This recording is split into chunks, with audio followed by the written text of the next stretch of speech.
저는 장관님 이번 국감이 이재명 정부 첫 국감이라고 보는 분들도 계시겠지만 개인적으로는 윤석열 정부의 마지막 국감이라고 봅니다. 제가 지난 한 4년여간, 3년여간 특히 서울 양평고속도로 종점 변경 관련해서 계속 추적을 해왔는데 이 의혹의 시작을 보기 위해선 전략환경 영향평가를 좀 살펴봐야 됩니다. 아시겠지만 예타를 진행을 하고 그리고 타당성 조사를 진행을 하고 전략환경 영향평가를 해서 준공을 하는 거 아니겠습니까? 그렇죠? 그래서 저희가 이 평가준비서하고 초안을 좀 받아서 검토를 했는데 전에 저희가 받았던 자료하고 좀 다른 게 들어오면서 아주 이상한 점을 좀 발견을 했습니다. 되게 제가 말씀드린 대로 이게 제가 22년 11월 제출된 1차 년도 용역사 이산에서 제출한 성과품인 평가준비서입니다. 이게 근거가 돼서 나머지가 진행이 되고 이게 근간이 돼서 준공의 근간이 되겠죠. 그렇죠, 장관님? 네. 그런데 한번 PT 한번 넘겨주세요. 이 타당성 조사 발주 방침에는 전략 환경 영향 평가는 타당성 조사를 통한 대안 노선 결정 후에 발주한다 이렇게 되어 있습니다. 뭐 너무 당연한 얘기죠.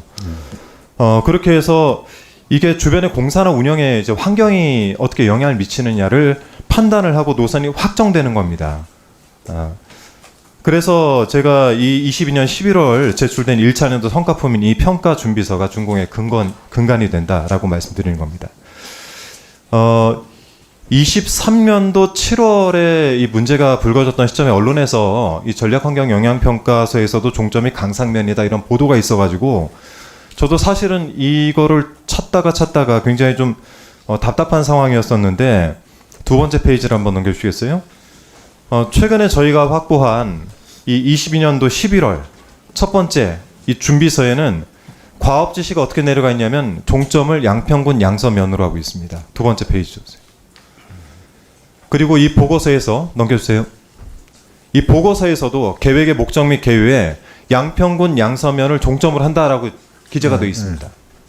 그러면 앞으로 이 부분들 즉 타당성 조사 결과가 반영이 돼서 이 전략환경 영향평가가 만들어졌다고 한다면 이대로 종점은 변경되지 않은 상태에서 쭉 진행이 됐어야 되겠죠. 네.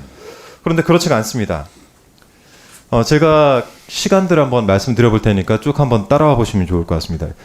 22년 3월 9일에 윤석열 씨가 당선이 되고 3월 29일에 타당성 조사 용역 계약이 체결이 됩니다. 인수위 당시겠죠.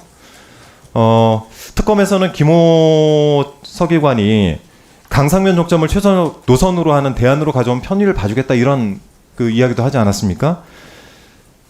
5월 10일에는 윤석열 취임하고 원희룡 전 장관이 5월 16일에 취임을 하는데요.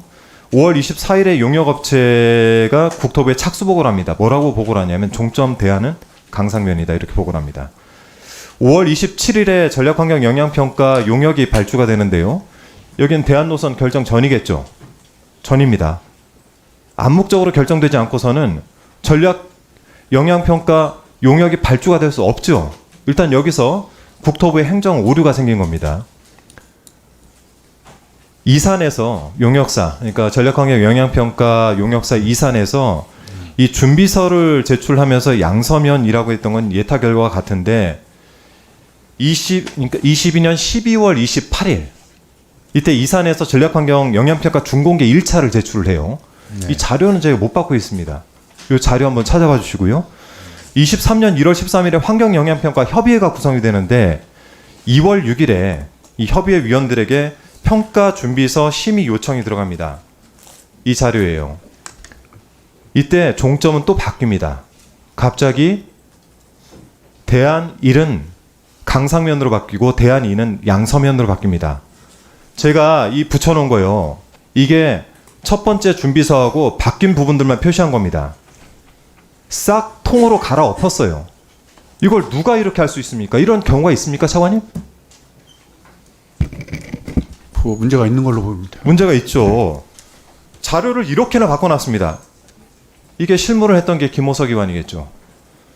자, 그래서 제가 말씀드리고 싶은 거는 이 전반적인 고속도로 종점 변경과 관련해서 가장 근간이 되는 전략환경 영향평가 이 부분을 누가 도대체 왜 이렇게 갈아엎었는지에 대해서 국토부는 반드시 내부 감사를 해야 됩니다. 왜냐하면 저희가 예전에도 타당성 용역조사와 관련해가지고 감독부실로 공무원 4분 징계하지 않았습니까? 같은 사안입니다. 근데 또 하나는 넘겨주세요. 김호석 기관이 이 모든 계획을 세우고 강상면 종점안을 최저간으로 만들고 도로 정책과에서 도로 건설과로 이동을 해요. 이게 뭐겠습니까? 가서 준공하겠다는 거죠. 아주 세부적으로 종점을 변경하기 위해서 계획된 작업이 있었다라는 부분들을 오늘 말씀드리고, 정리를 하면은 최저간도 나오지 않은 상황에서 이 전력환경 영향평가 용역이 발주됐고, 또 1차년도 성과품으로 낸 평가준비서 당초 내용과 다른 평가준비서가 이렇게 준비가 되어서 등장을 합니다. 그래서 이거를 바탕으로 평가서 초안이 작성이 됐을 테고, 인수위 파견 공무원이 22년 3월에 강상면을 대안 노선으로 하라라는 지시를 했다는 지금 특검 측의 조사 내용이 언론 보도를 통해 나오고 있습니다. 그래서 이 문제를 규명하기 위해서는요, 장관님. 네. 우선 전략환경 영향평가 1차년도분이 당초 계획에서 5개월에서 6개월 지연이 됐어요. 이거 두 개를 꽤 맞추려니까 그렇게 지연이 됐겠죠. 한번 넘겨봐 주세요.